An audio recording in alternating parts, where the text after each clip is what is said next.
Hello दोस्तों, स्वागत है आपका हमारे यूट्यूब चैनल स्टडी विद एचकेएम पर। दोस्तों, आज की इस वीडियो में हम बात करेंगे बायोलॉजी के इंपॉर्टेंट क्वेश्चंस की, जिसमें आज का हमारा टॉपिक रहेगा ह्यूमन डाइजेस्टिव सिस्टम। दोस्तों, ये सभी के सभी प्रश्न इंपॉर्टेंट है आरपीसी सेकंड ग्रेड के लिए और लैब असिस्टेंट के लिए। तो दोस्तों, बिना वक्त गंवाए स्टार्ट करते हैं वीडियो को, और वीडियो को आप दोस्तों पूरा देखना, क्योंकि दोस्तों अगर मान लो कोई प्रश्न छूट जाएगा तो आगे का जो क्वेश्चन मैं आपको बताऊँगा वो आपके समझ में नहीं आएगा। तो दोस्तों, वीडियो को स्टार्ट करते हैं। पहला प्रश्न है, वयस्क मनुष्य का दंत सूत्र है। तो दोस्तों, वयस्क मनुष्य का दंत सूत्र क्या है? 2123/2123। ये जो दोस्तों ऊपर वाली और नीचे वाली संख्या दे रखी है 2123/2123, ये दोस्तों ऊपर वाले आधे जबड़े का दांत है। जैसे कि मान लो ये पूरा जबड़ा, तो दोस्तों इसमें ये दांतों का सीक्वेंस है मान लो। तो ये जो आधा जबड़ा है ऊपर वाला, तो ये जो है इसके टोटल दांत कितने हैं? ये 8। इनकी संख्या कितनी है? टोटल जोड़ने पर 8 हैं। और दोस्तों, ये जो पूरे जबड़े के दांत निकालने के लिए हमें इसको 2 से गुणा करना पड़ेगा, तो यानी एक जबड़े के दांत हो गए 16। इसी प्रकार नीचे वाला जो पोर्शन है उसको भी 2 से गुणा करेंगे जोड़कर, तो ये टोटल कितने आ गए? 16/16। यानी कि वयस्क मनुष्य का जो टोटल दांत है वो कितने होते हैं? 32 दांत होते हैं। दोस्तों, यहाँ पर दांतों का टाइप भी मैं आपको बता देता हूँ, इंसाइजर, कैनाइन, प्रीमोलर और मोलर। ये टाइप इन दांतों का होता है। ये तो हो गए दोस्तों इंसाइजर, सेकंड नंबर पर कैनाइन, प्री मोलर और मोलर। ठीक है दोस्तों, तो यहाँ पर हमारा सही उत्तर हो गया ऑप्शन नंबर 1। क्वेश्चन नंबर 2 है, गाय में स्थित रूमेन एक भाग है। दोस्तों, गाय का जो आमाशय है, ठीक है, गाय का आमाशय संयुक्त आमाशय होता है। तो जो जितने भी जुगाली करने वाले पशु होते हैं उनमें किस प्रकार का आमाशय पाया जाता है? संयुक्त आमाशय पाया जाता है। और संयुक्त आमाशय का ही पार्ट है रूमेन पार्ट। ठीक है, तो ये किसका पार्ट है? रूमेन आमाशय का पार्ट है। क्वेश्चन नंबर 3 है, कोलन में इसकी भित्ति में स्थित संकुचन छोटी थैलीनुमा संरचनाएं बनाते हैं, जिन्हें कहते हैं। दोस्तों, ये कोलन की संरचना हो गई। तो इसमें इस प्रकार से छोटी थैलीनुमा संरचनाएं पाई जाती हैं। तो इनको दोस्तों कौन बनाता है? होस्ट्रा के कारण ये बनती है। ठीक है, इन जो संरचनाएं होती हैं इनको क्या कहते हैं? होस्ट्रा कहते हैं। क्वेश्चन नंबर 4 है, मनुष्य में एक बार दंती दांतों की संख्या होती है। दोस्तों, एक बार दंती दांत क्या होते हैं? ऐसे दांत जो पूरे जीवन काल में केवल एक बार ही आते हैं, ऐसे दांतों को एक बार दंती दांत कहते हैं। दोस्तों, इनकी संख्या कितनी होती है? 12 होती हैं। और मैं आपको बता दूं, मनुष्य में टोटल 32 दांत होते हैं। 12 तो हो गए एक बार दंती दांत, और यदि हम इनको घटाए तो टोटल कितना बच गए? 20 दांत। यानी कि जो 20 दांत होते हैं वो क्या होते हैं? द्विबार दंती दांत, यानी कि ये पूरे जीवन काल में 2 बार आते हैं। तो यहाँ पर पूछा गया है एक बार दंती दांतों की संख्या, तो कितनी हो गई? 12। नेक्स्ट क्वेश्चन है, कशेरुकियों के आमाशय की उपकला की कोशिकाएं हाइड्रोक्लोरिक अम्ल से नष्ट नहीं होती। दोस्तों, आपने देखा होगा या आपने अनुभव किया होगा, आपने पढ़ा होगा कि जब भी हम भोजन ग्रहण करते हैं तो दोस्तों भोजन के साथ कई बैक्टीरिया वातावरण से मिलकर चले जाते हैं। तो उनको नष्ट करने के लिए आमाशय में एक अम्ल पाया जाता है जिसका नाम है HCl अम्ल। तो दोस्तों, इस प्रश्न में पूछा गया है कि HCl अम्ल जो होता है ये शरीर की कोशिकाओं को नष्ट नहीं करता, जबकि दोस्तों ये बैक्टीरिया वगैरह की कोशिकाओं को नष्ट कर देता है जो कि भोजन के साथ आमाशय में प्रवेश करते हैं। तो इसका कारण है दोस्तों कि आमाशय की जो उपकला है उस पर श्लेष्मा का आवरण होता है। किसका आवरण होता है? आमाशय की उपकला में श्लेष्मा का आवरण होता है, जिसके कारण HCl जो है वो कोशिकाओं को नुकसान नहीं पहुंचाता है। तो यहाँ पर हमारा सही उत्तर हो गया ऑप्शन नंबर 1। उपकला को ढके हुए श्लेष्मिक स्तर उपस्थित होता है।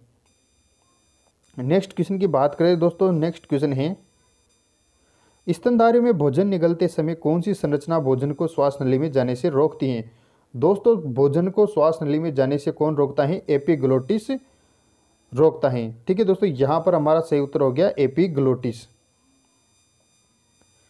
क्वेश्चन नंबर 7 है, निम्न में से कौन सा पथ निगलने एवं श्वसन दोनों में उपयोग होता है? यानी कि उभय मार्ग है, ठीक है, दोनों के लिए काम आता है।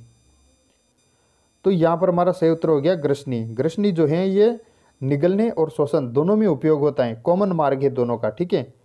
क्वेश्चन नंबर 8 है, दांतों का सबसे कठोर भाग है। तो दांतों का सबसे कठोर भाग क्या है दोस्तों? इनेमल दांतों का सबसे कठोर भाग है।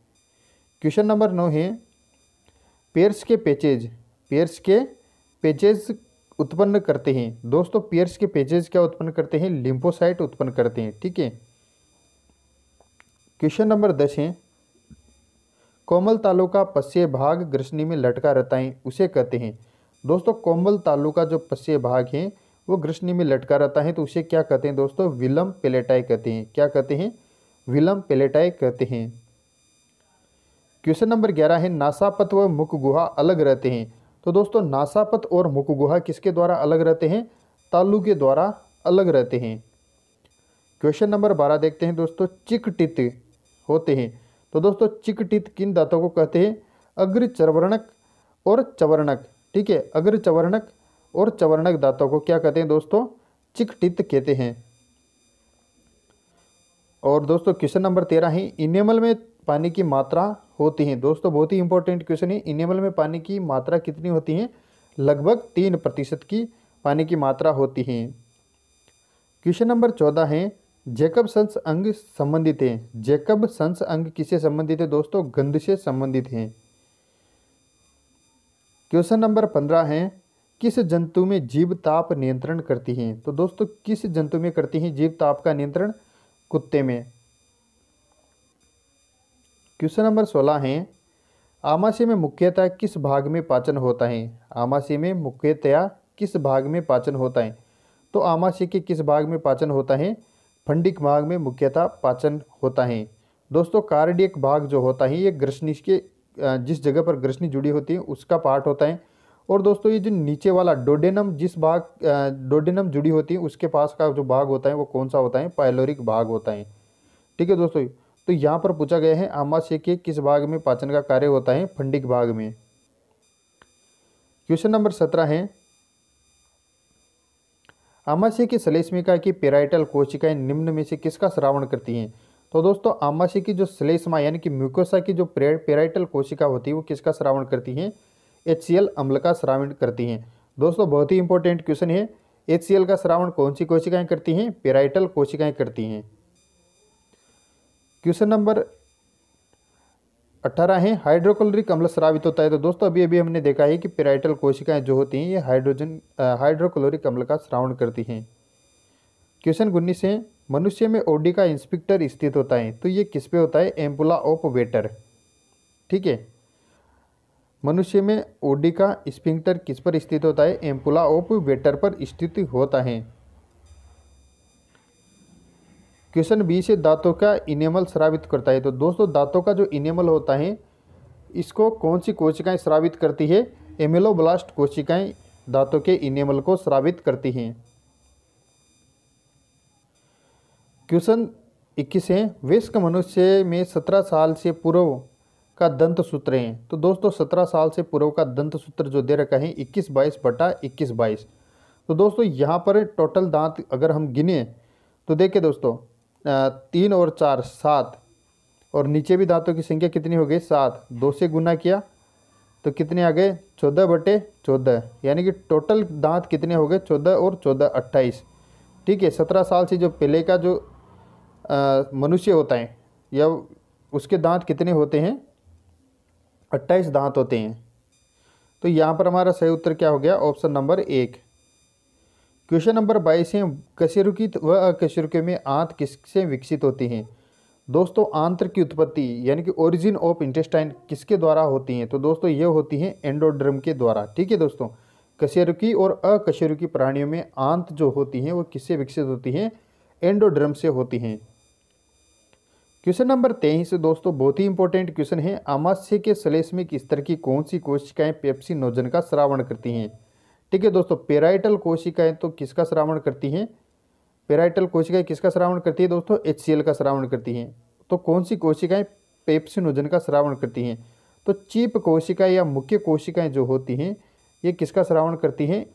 पेप्सिनोजन का श्रावण करती हैं। किसका करती हैं? पेप्सिनोजन का श्रावण करती हैं। नेक्स्ट क्वेश्चन है ग्रहणी जिसको डोडेनम कहते हैं में विशिष्ट ब्रूनर ग्रंथियाँ होती हैं जिनसे 2 हार्मोन निकलते हैं। ये दोनों हार्मोन हैं। ठीक है दोस्तों, कौन किसकी बात कर रहे हैं? ग्रहणी की, जिसको डोडेनम भी कहते हैं। इसमें विशिष्ट ब्रूनर ग्रंथियाँ होती हैं जिनसे 2 हार्मोन निकलते हैं, उनके नाम बताने हैं। तो दोस्तों यहाँ पर एस्ट्रोजन, एस्ट्राडायोल, प्रोजेस्टेरोन, प्रोलैक्टिन और पैराथार्मोन। तो दोस्तों यहाँ पर इनमें से कोई भी नहीं निकलता इनसे। ठीक है, तो यहाँ पर हमारा सही उत्तर क्या हो गया? इनमें से कोई नहीं। क्वेश्चन नंबर 25 है मनुष्य में जठरीय गर्तों की संख्या 3,50,00,000 होती है, जिसकी दर लगभग होती है तो दोस्तों 300 mm² होती है। ठीक है। क्वेश्चन नंबर 26 है, किस सतह में भ्रूण ग्रंथियां पाई जाती हैं? तो दोस्तों अभी में हमने बात की है कि भ्रूण ग्रंथियां किस में पाई जाती है, ग्रहणी की सब म्यूकोसा में भ्रूण ग्रंथियां पाई जाती हैं। क्वेश्चन नंबर 27 है, मनुष्य में जीवन काल में कितने दांत 2 बार आते हैं? तो दोस्तों हमने बात की थी कि जो एक बार दंती दांतों की संख्या तो होती है 12, और दोस्तों 32 में से 12 गए तो बचे हुए दांत कौन से हो गए, द्विबार दंती दांत, यानी कि जो कि पूरे जीवन काल में 2 बार आते हैं। तो टोटल कितने रह गए, 20, यानी कि कितने दांत हैं 2 बार आने वाले, वो है 20 दांत। क्वेश्चन नंबर 28 है, मानव में वो दांत जो काटने में मदद करते हैं? तो दोस्तों सबसे पहले आती है इंसाइजर। इंसाइजर दांतों को कृंतक दांत भी कहते हैं। ये क्या करते हैं दोस्तों, काटने का काम करते हैं। ठीक है। क्वेश्चन नंबर 28 है, क्वेश्चन नंबर 29 है, कार्निशियल दंत के लिए रूपांतरित होते हैं? दोस्तों ये फाड़ने के लिए होते हैं, जैसे कि शेर वगैरह जो होते हैं वो मांस की चीर फाड़ करते हैं, तो उनमें कार्निशियल दंत जो होते हैं वो इंसाइजर दांतों के रूपांतरित होते हैं और ये फाड़ने के लिए काम आते हैं। ठीक है दोस्तों, तो ये हमारा वीडियो था दोस्तों, ये पहला